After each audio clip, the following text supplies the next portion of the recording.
Hey, what's up, all my favorite sober people? Thank you for stopping by today. We've got a great interview set up for Carlo N.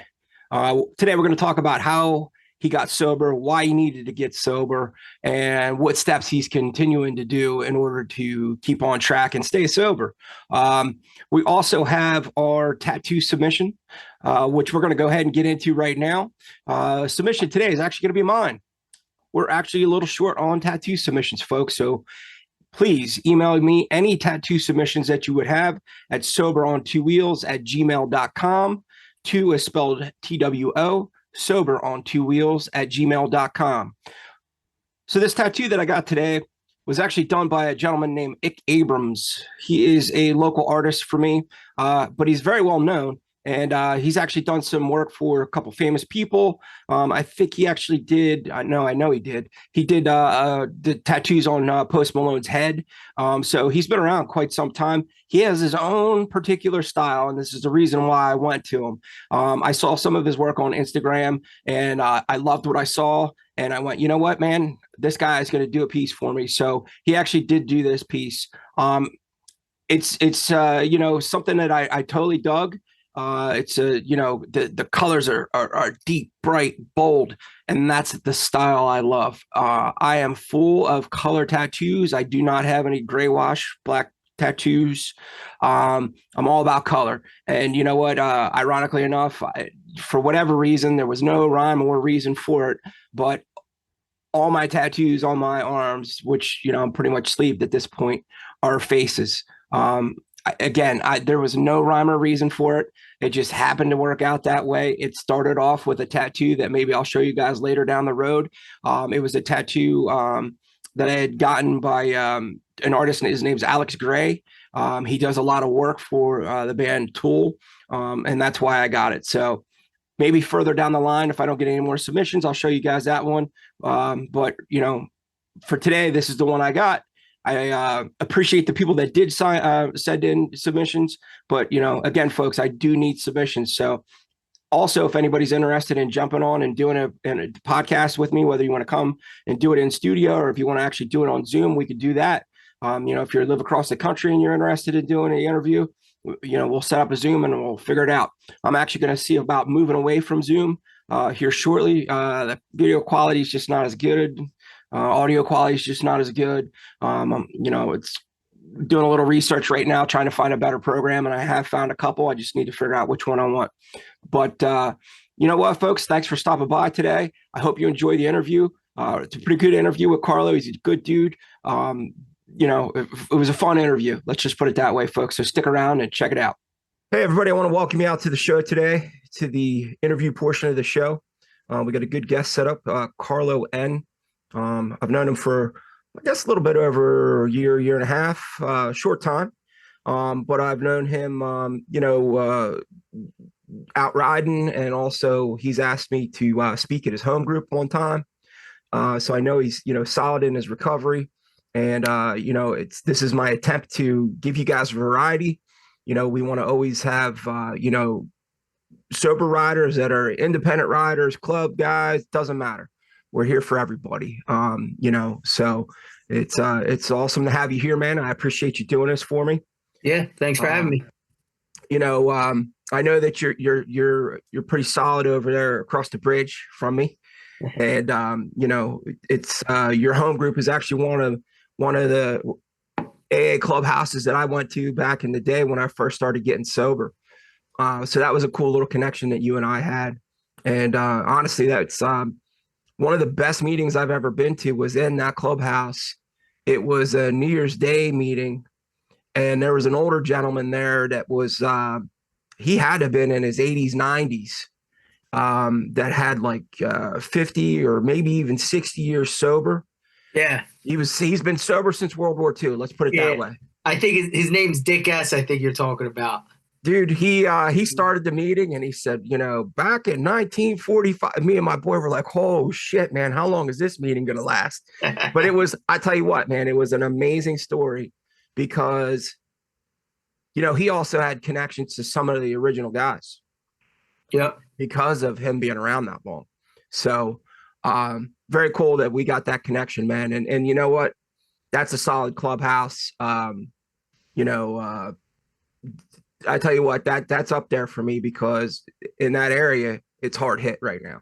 Right. So it's you want a good real deal meeting, man, where people are legit serious about it. That's probably one of the cool places to go. Yeah, no, absolutely. It's been around for a long time, and Yeah, yeah, your dad, you get the rough of the rough that go there. Yeah, right, man. And that's like on the Philly side, man, like life or death. There's down in I'm drawing a blank right now, Kensington and some the last stop.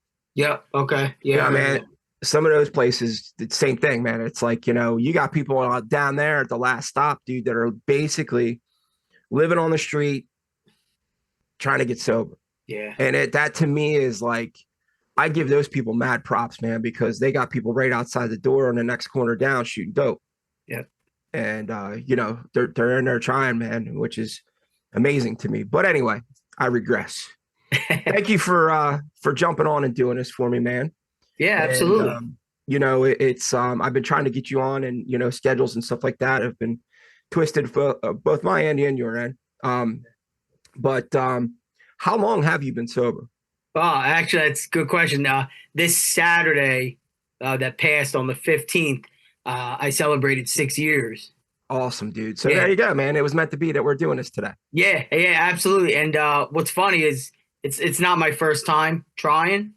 So my first time was in 2011. Okay. It was actually the night before my birth. No, yeah, the night before my birthday, January 11th, was my first sobriety date. And 18 months, and the whole saying, whatever you put in front of your program, whatever you put in front of AA and stuff is the first thing that goes. And that's what I did. I waited 18 months, and took the suggestions, go to meetings, find a sponsor, get a network, all that good stuff. No relationships for a year, and I took that pretty serious. I was pretty solid in my recovery on that.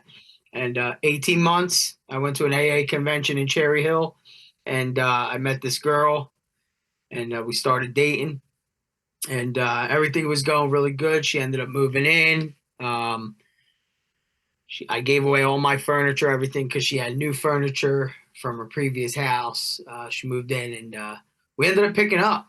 I went to a meeting on a Friday, and that Friday I went home, and we both picked up, and she ended up cheating on me. We ripped and we ran for a little bit, for about maybe a month, 2 months. Mm-hmm. I stopped calling my network, stopped just pretty much stopped doing what I was supposed to be doing, and I ended up picking up, and she cheated on me, took everything from everything out of the house. It was practically hers. I was sleeping on the floor in my own house and stuff. But I didn't go back into the rooms for like another 2 months after that. Man, it was rough. Right. Rough. Wow, man. That's it's tough, but Yeah, you know what? There's a rhyme and reason for everything. absolutely. I agree. And I mean, would you say at this point, like your sobriety this time around, obviously you got more time, but you Yeah, you took those lessons kind of and folded it into this.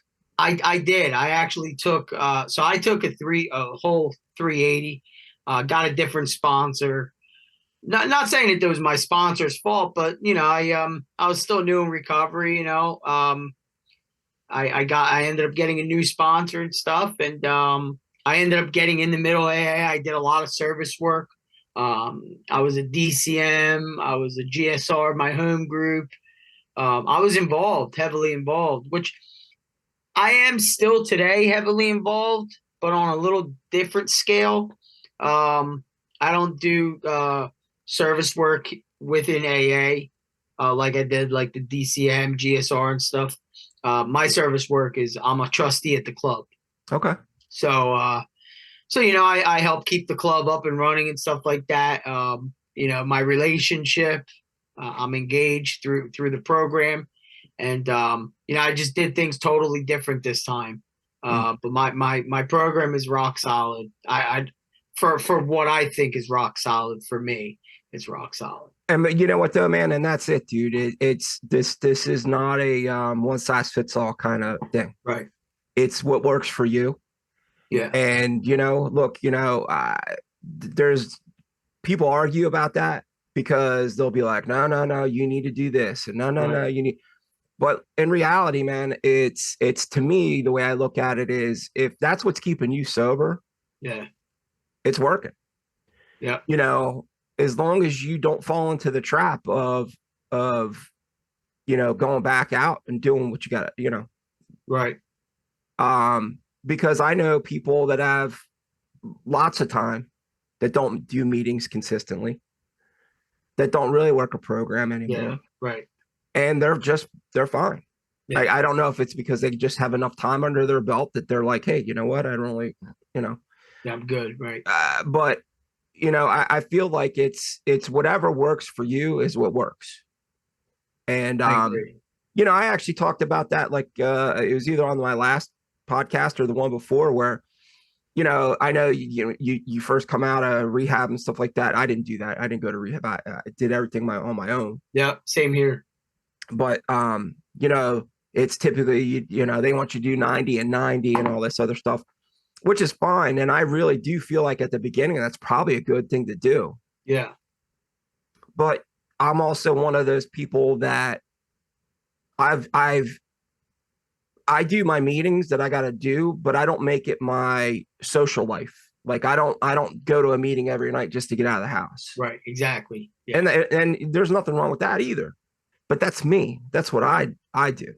You know what I mean? So if you're that type of person that you need to do that, so be it, man. That's as long as it's keeping you sober, that's all that really matters. Yeah, I've had this similar, actually same discussion with my sponsor, and he told he's forget how many, I think 13 years he has sober, and he told me, he's like, AA was not created. He told me, he goes, it wasn't created for you to go to meetings every single day, and I'm kind of like you. I never went to rehab. I didn't do that. I did it on my own.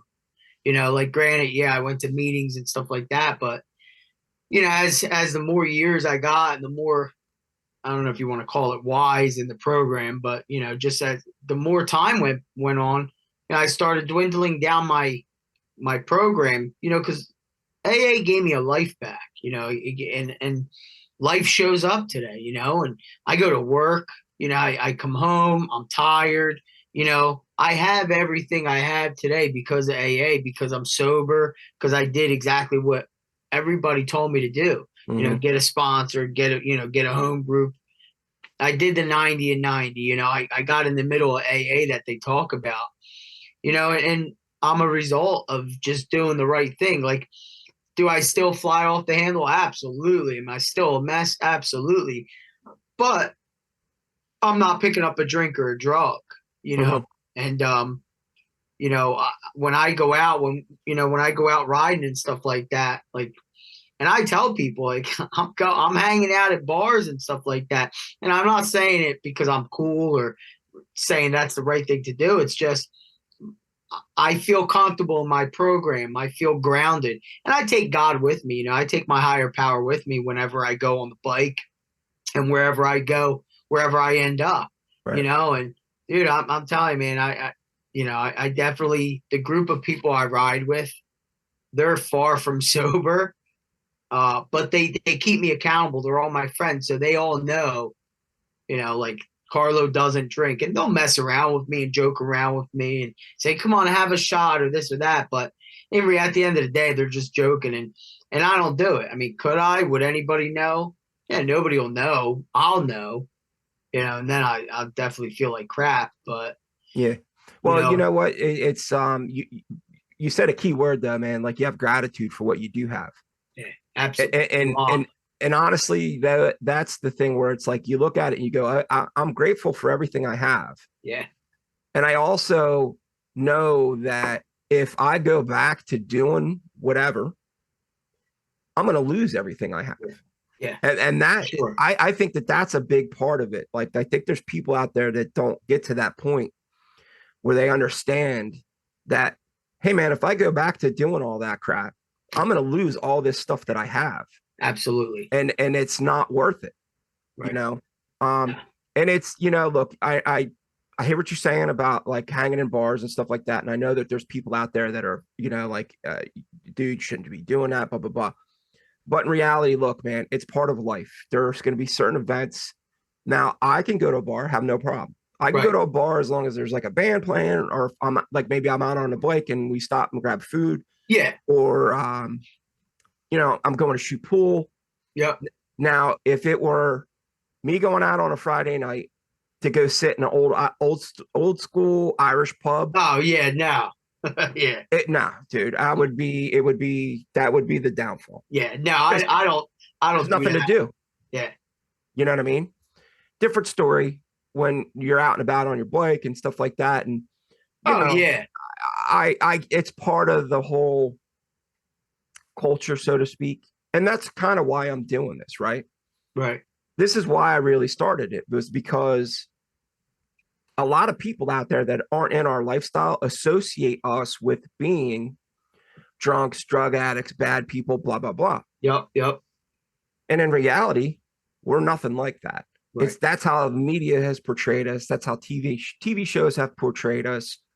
And in reality, we're not like that at all. There's plenty of us out here that are clean and sober, that are still in the lifestyle. We still enjoy riding. We still enjoy doing trips.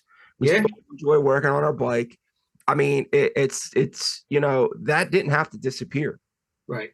And I think a lot of people automatically assume that once you get clean and sober, you can't do that. Uh, I mean, per- perfect example. I mean, so when I was out drinking, when I was out there just messing up my life, giving it away. A lot of people I hear a lot of people talk about AA took this from me. I mean, I'm sorry, drinking and drugging took this from me. It took me. My thing is I gave it away. You know what I mean? Like for me, my life wasn't like. I mean, it was fucked up, but it wasn't to the point where it's like I lost everything. I lost this. I lost that. Um, but when I was drinking and drugging, I couldn't leave. I built myself a prison. Like I couldn't leave a certain area. If people told me like, Carlo, come on, man, let's go down the shore. I can't. Like, I had to be close to the bar. Like no matter what, I had to be close to the area. And if I did go somewhere, I was like hyperventilating, like a fish out of water. And this program being sober and stuff, it has blessed me with just so many things that one of the big things was one, I always wanted to ride. I always said to myself, I want a motorcycle. Whenever I saw, I saw one of the motorcycle movies and stuff like that, and then I saw some guys, riding their bikes and stuff, and a so-called club, not going to name clubs, but you know I was like, yeah, like that's me. Like I'm gonna join that club. I'm gonna get me a bike and stuff. And I ended up not getting my license until the pandemic. I was sitting at home and I was on Facebook, and I was just checking out Facebook, and I was like, oh, this girl's pretty hot. We have, you know friends in common. So I clicked on it, and I saw her profile, and it said she works at Motorcycle Rider Safety, the riding school. And I bypassed everything. Her being hot didn't even matter anymore. I clicked on that link, and I was like, wow, $350. Mm-hmm. All right, let me do it. So I pulled out my credit card, paid it. I got my license in the pandemic. Okay. And dude, I my first bike, and I just couldn't do that being sober. If I was still out there, I would have had every excuse. I can't afford $350. But I tell you what, I would have had $500 to go out drinking and buying drugs. You know, and Right. and that's just how I did it. Like I didn't have money for this, and it's something I really wanted, but I definitely had money for this to fuck up my life some more.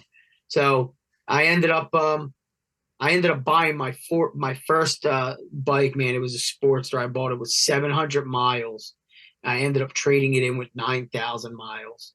And There you I go. just rode, man. I just rode and went to meetings, took it everywhere and stuff. And and then I ended up getting another bike. And this is really where just God comes into play. Is yeah, I rode cross country. I rode cross country to Sturgis, 2,000 miles, 3 days, and talk about being close with God. Yeah. That was close with God, man. That was for me. That was the closest I think I've ever been with God. Mm. And I just reflected on my program, just reflected on my relationship with my higher power that I choose to call God. You know, and all that I would not have been able to do that without the program. I would not have been able to do that if I was still out there. Um, Yeah. and the program. I mean, the program for me, it's life changing, dude. It's life changing. Right. So Yeah, man. I can definitely vouch for that. I think that the road trips that I've done in the past, and you're on your bike, man. It's just, even if you got people riding with you, dude, it's that alone time that you got to sit and think about things and just kind of go. And then when you start to see other parts of the country and stuff like that, man, it's just like this aura that kind of happens where it's like, man, this is it. This is what I'm talking about. I I know that I know that you're riding a lot. I mean, I see it all, whether it's on Facebook or whatever, I mean, or even if I'm out, I wind up running into you. So I right, know that you're always riding a lot, man. And that's cool that you got to experience something that you, possibly dreamed about. Like, riding cross country, man. That might have been something that was on your bucket list. And bam, there you go. You got to do it. I, going back to the motorcycle rider safety course, did you go to the one in at Mercer County, or did you no, go to one? I went to the one in Englishtown, Okay. the Englishtown Raceway Park, Yeah. and here's like I don't know. I think God thought that right now is the perfect time for me to get it because during the pandemic, like I got an email that because of everything closing and shutting down, that they had to cancel the class. And then like a couple days later, I think it was maybe about a week later, I got an email from them saying that they got approval to stay open. Okay. And so I had my original date, and yeah, man, it was great 2 days. I mean, it's the best $350 I think I've ever spent, man. I tell people all the time, man, that are asking me, they'll be like, "Hey, man, and what about riding and stuff like that?" And look, I rode for years as teenager into my 20s.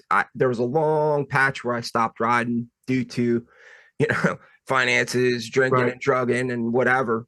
But you know what? When I got back into riding, I actually took that safety course. I actually did the one in Lakewood, New Jersey. Okay. Gotcha. Um, and I tell you what, man, I got to be honest with you. I think that I could honestly say that course saved my life twice. Yeah.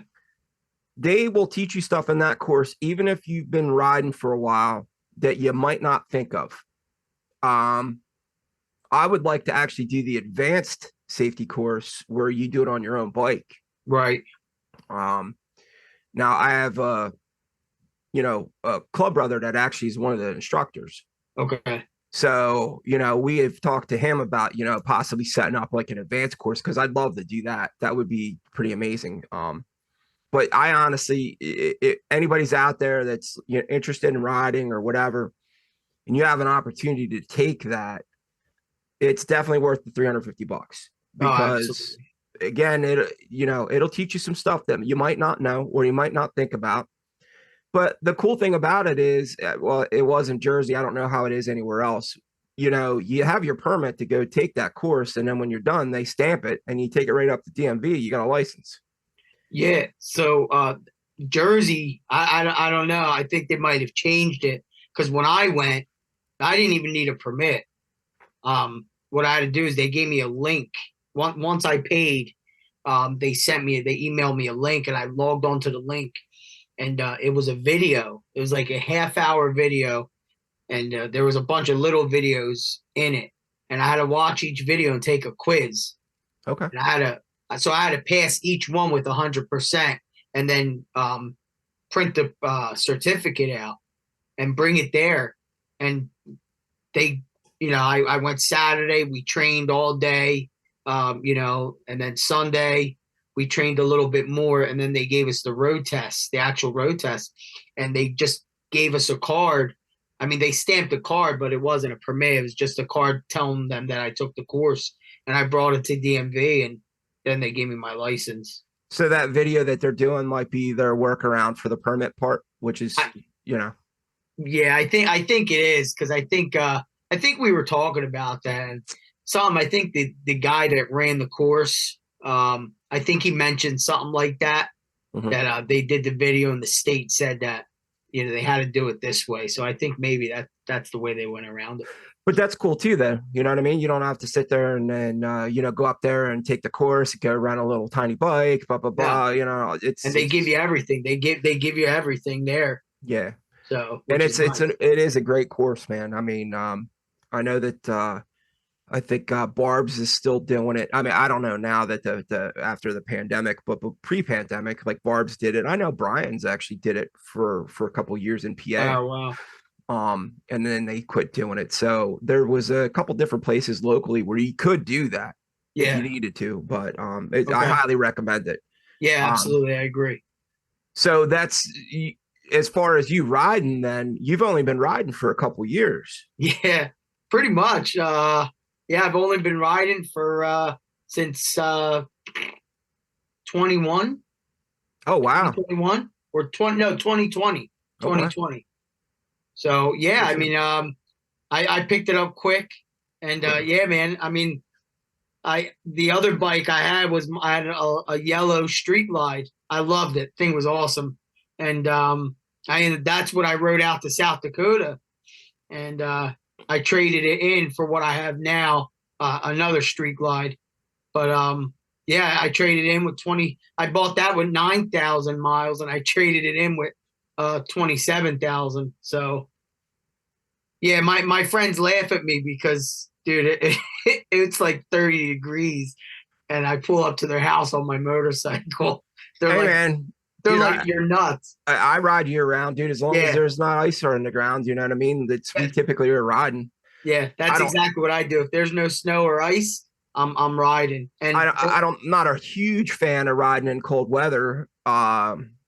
Just because now, like after getting back surgery and stuff like that and whatnot, yeah, I'm starting to feel it like when it's right. cold. Yeah, But yeah, man, we still ride in the wintertime. I mean, yeah. I love it. I love it.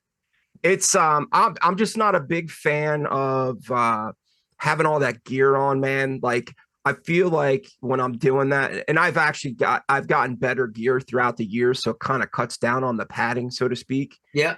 Um, there's this gear that I got at Cycle Gear. It's called damn it. It's like wind gear or wind break or something like that, but it's like a fleece jumpsuit that you can put on that Okay. has these patches on the front of the arms, your chest, and your legs. Right. And man, what a difference, dude. Yeah. Yeah, big time. I just like I always feel like when I got all that gear on, dude, like when I go to turn to look and stuff like that, I just Too feel much. tight. Like I'm like, I'm uncomfortable. Yeah. I'm the same way. I'll, Uh, you got to do it though. yeah. Right. No, absolutely. I tried wearing a full face. I'll wear it every once in a while, but I tried wearing it, and I can't. I can't turn my head all the way and look, and it's just feels real awkward. I feel like a bobblehead. Um, I but carry mine around with me though, man, like on trips. So yeah. I'll wear my full face um when it's raining really bad, Okay. and then I'll wear my full face in the wintertime if it's real cold. Yeah. That's not bad. Um, I just wear one of the a long sleeve shirt and a kind of like a Harley flannel, but like the real heavy type flannels. Yeah. I'll wear that, and that's about it.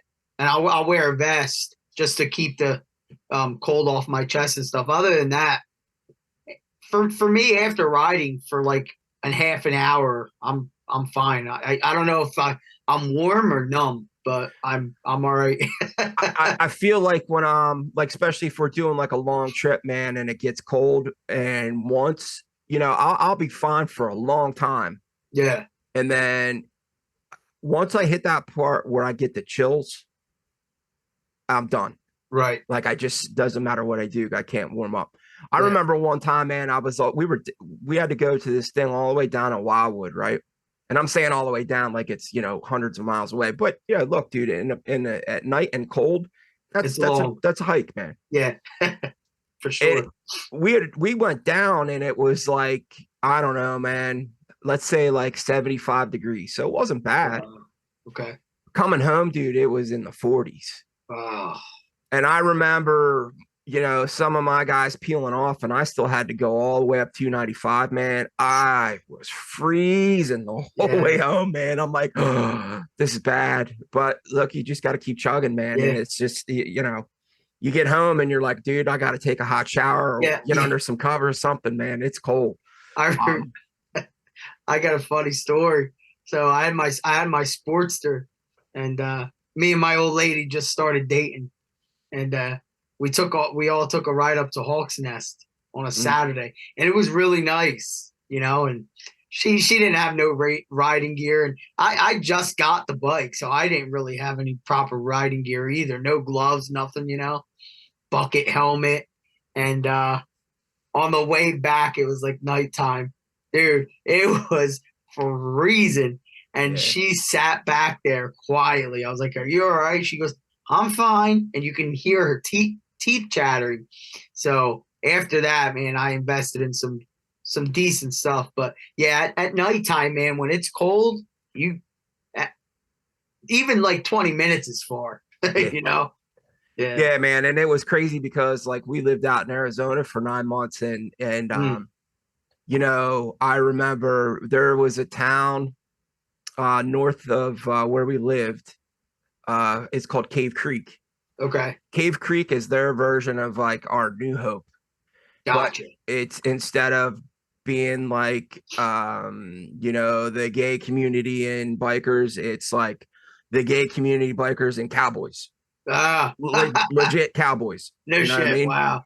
And it was just like coming home from there sometimes, man, you would be like, holy shit, dude. It's because when the sun drops and you're in the desert, Yeah. it gets cold quick, and you're so Wow. used to being hot the whole time Yeah. that it's like, man, okay, Wow. yeah. So it was nuts. I remember a couple times coming home from, because you're not thinking of it. Yeah. Also one time we rode up to Mount Lemon, which is like right around Tucson. Okay. The elevation's so high that it was like 82ish, 83ish degrees at the Right. bottom.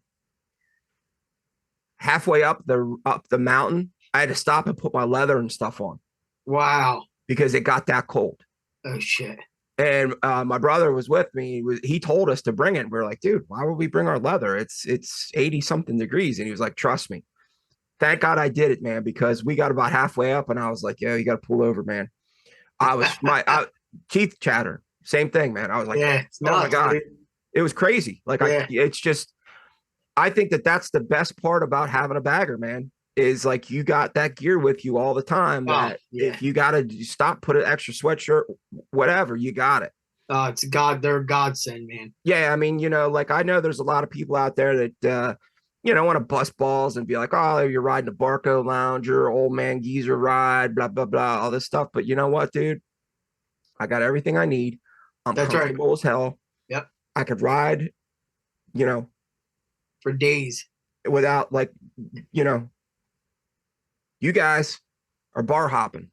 You're doing 15, 20-minute rides stopping, 15, 20-minute rides stopping, Right. dude. I'm riding, 300 miles at a clip, Yep. Yep. you know? So it's, there's just something to be said about that, man. And it's, I think you nailed it with when you start doing trips, man, having the proper gear, but also having the proper bike, huge. Yeah. Yeah. I Absolutely. mean, it's just, especially when you start doing long trips, man. I'm excited for you, man, because you're still new to it, but you're still getting to do some cool trips, man. I mean, I know that trip to Sturgis was pretty awesome for you guys, Dude. and that's only the beginning, man. I mean, I think there's tons of other things you're gonna wind up doing that you're just gonna be like, this is the greatest thing ever. Yeah, I'm excited, man. I'm excited. Plus, And it, all the dudes you ride with are solid guys. yeah, I agree. They are. I've known some of those guys for 20 years. Right. So, it's that those are all solid dudes, man. And, some of those guys I knew from back in the day, Right. I parted ways with them or whatever for, because I moved or, I wound up getting sober and stuff like that. And Yeah. there was no hard feelings or nothing. It was just, look, Sure. I had to change my environment, man. Yep. And I still, every time I run into those guys, I'm like, yo, what's up, man? So it's cool to Right. see everybody. Yeah, definitely. It's just is what it is, man. Yes, sir. Before we wrap this up, man, is there anything that we didn't cover that you might want to bring up or you think is important to bring up? I don't know, man. I mean, not that I can really think of, except just, I mean, whoever's out there listening, if you're watching live or whatever the case may be, don't give up hope, man. There's so many people dying, you know. This program is well worth it, dude. There's a saying, give it 90 days and we'll refund your misery, Yeah. and you don't have to stop having fun, man. I mean, look at me. I mean, like I said, I do all the crazy shit that I used to do, except I'm sober and I'm not breaking the law and I'm not hurting anybody. You know what I mean?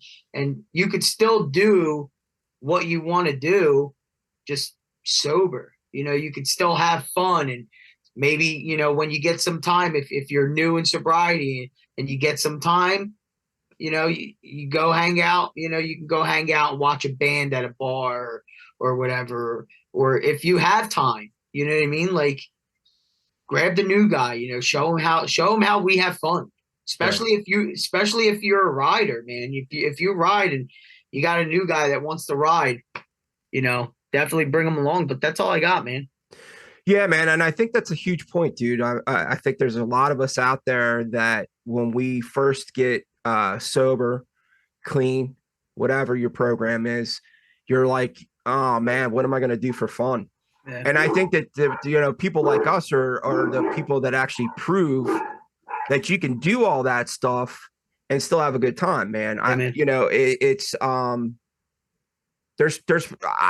in all honesty, there's times where I can say I'm having more fun now than I did when I was running and gunning. Yeah. Now, is that 100% honest truth? It depends on what day of the week you hit me up. Yeah. You know what I mean? I hear you. Yeah. But in reality, I am having a better time because you know what, man, I don't have all the repercussions, all the bullshit that comes along with that stuff. That's right. I agree. I don't have to wake up, make phone calls anymore, apologize. I don't have to worry about getting arrested for shit. Yep. There's a whole laundry list of shit that I don't have to deal with anymore because I decided to get clean and sober. Right. And us having fun and being in this environment just proves to other people that we could still do it. Yeah, exactly. And I'm hoping that there's people out there that see these videos. I don't have a gigantic following or anything like that, but you know what, man, we push them out every Wednesday and hope that we get more people to watch and more people realize that, look, we're here for them, mm-hmm. And like you just said, dude, grab the new guy. Yeah. And you never know what can happen, man. I mean, it's a beautiful thing. Yeah, but appreciate it, dude. I'm very thankful for you doing this. I'm glad we finally got able to hook up and get this up, man. And I told you that the time would go quick. It's like bam, bam, bam. Yeah, I know. Once you get rolling, it's like, you know what? You don't even think about it. But definitely appreciate it, man. And I will see everybody soon. I hope you all have a great day. And I'll see you all on the flip side. Yes, sir.